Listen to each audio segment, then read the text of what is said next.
Good morning. It's March 19th and this is your daily brief in science. Here's everything you need to know.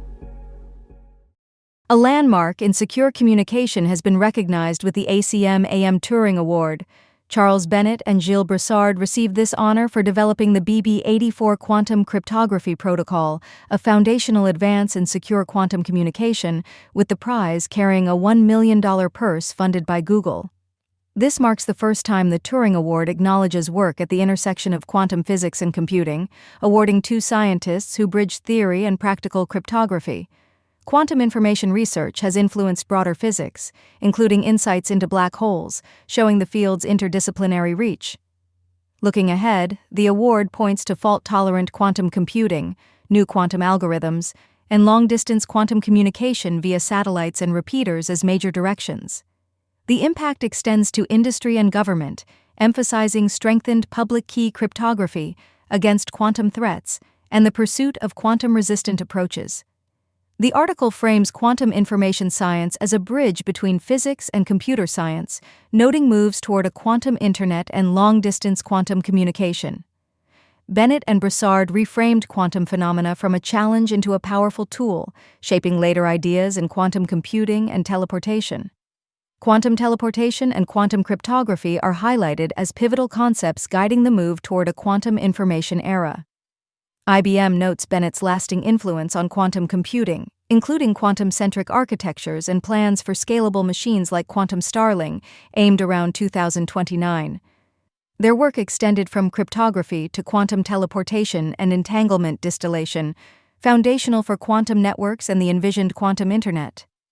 An early 1989 experimental demonstration of quantum key distribution over a short distance proved feasibility, with later work extending to satellite links.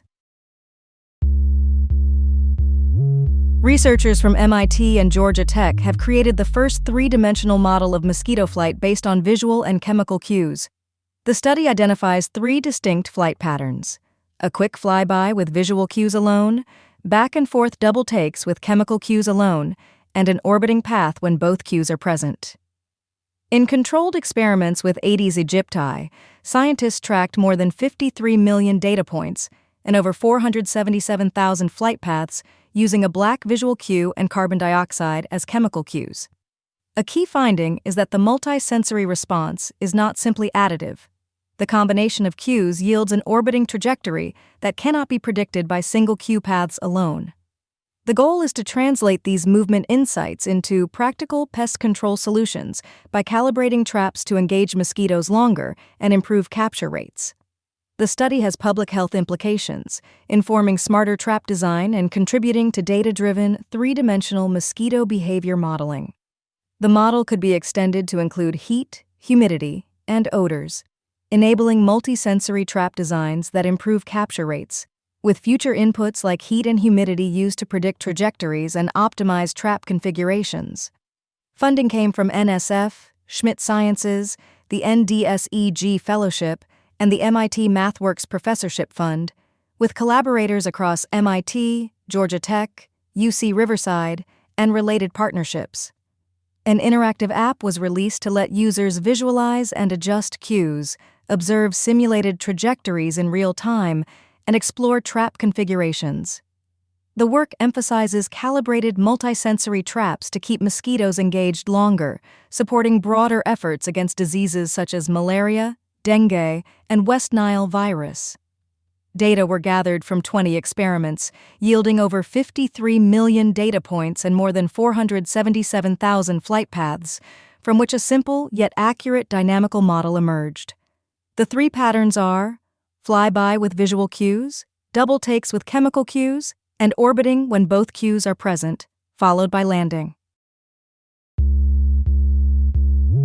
A new approach in cancer immunotherapy uses a prodrug lipid nanoparticle platform to deliver mRNA that boosts immune activation and tether an IDO inhibitor to the particle, creating a single therapy that both triggers IL-12 production and blocks tumor-induced immune suppression.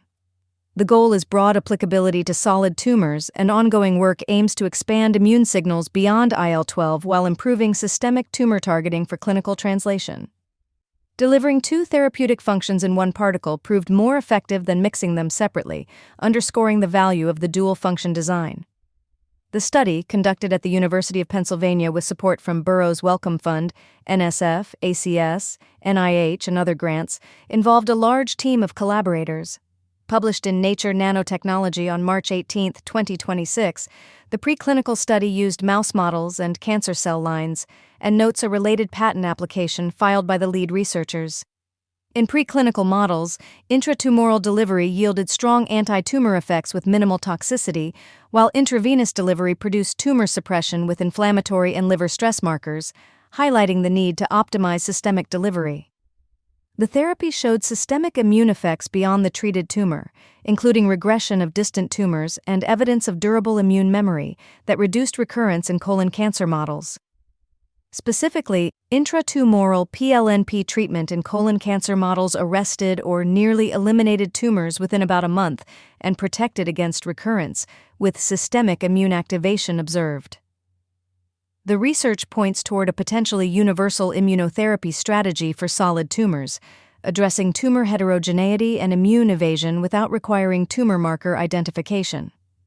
The PLNP platform zips together an IDO inhibitor with IL-12 encoding mRNA, reinvigorating exhausted T cells to attack solid tumors.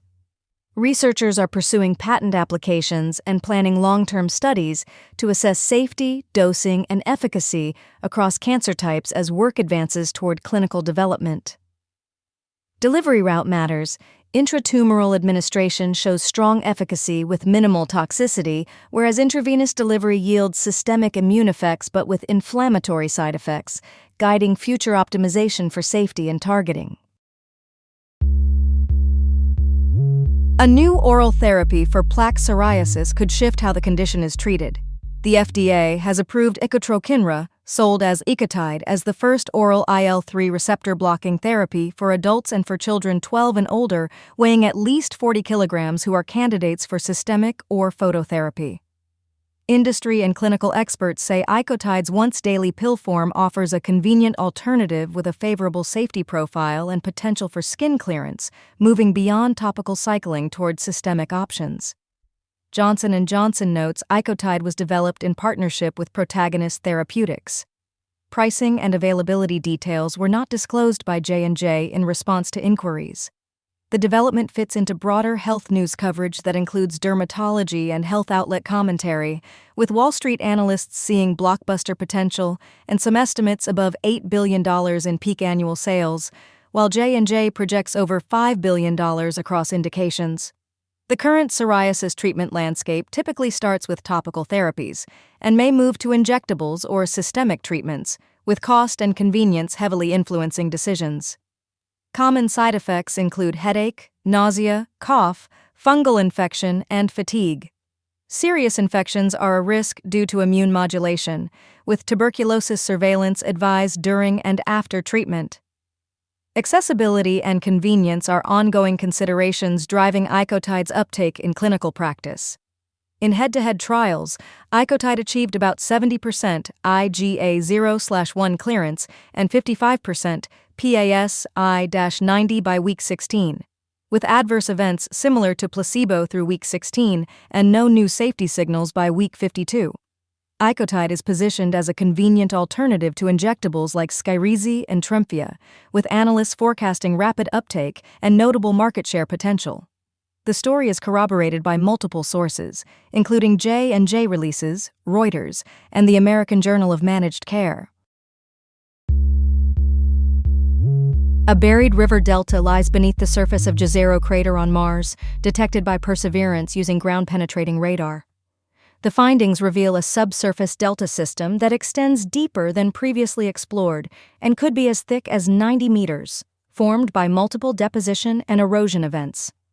A Science Advances study, integrating data from 78 rover traverses from late 2023 to early 2024, shows water activity in Jezero persisted longer than surface evidence alone indicated. The buried delta predates the nearby Western Delta, dating roughly to 3.7 to 4.2 billion years ago, and represents some of the oldest evidence of Martian water flow yet found. Radar and sedimentary data point to multiple early periods of water flow, expanding the timeline of habitable conditions on the planet. RIMFAX provided the deepest subsurface data to date from Perseverance, enabling three-dimensional mapping of buried sediments and eroded surfaces consistent with deltaic environments. The 6.1-kilometer traverse extended measurements to depths beyond 35 meters, revealing layered rock structures that signal ancient delta formation and water transport processes. These results reinforce that Mars had a more complex and prolonged water history, increasing past habitability potential and the chance of preserving biosignatures below the surface. By extending habitable conditions back in time, the findings broaden opportunities to find preserved traces of life in the subsurface. Earlier Perseverance results include a rock sample with potential biosignatures dated to roughly 3.2 to 3.8 billion years ago, though alternative non-biological explanations remain possible. Researchers, including Emily Cardarelli of UCLA, stress the importance of long-duration fluvial records and the role of radar in advancing understanding of Mars's ancient liquid water. This has been your Daily Brief in Science. To read more about these stories, follow the links in the episode bio. You can also subscribe to these updates via email at www.brief.news. For more daily podcasts about the topics you love, visit brief.news/podcasts. Tune in tomorrow. We'll be back with everything you need to know.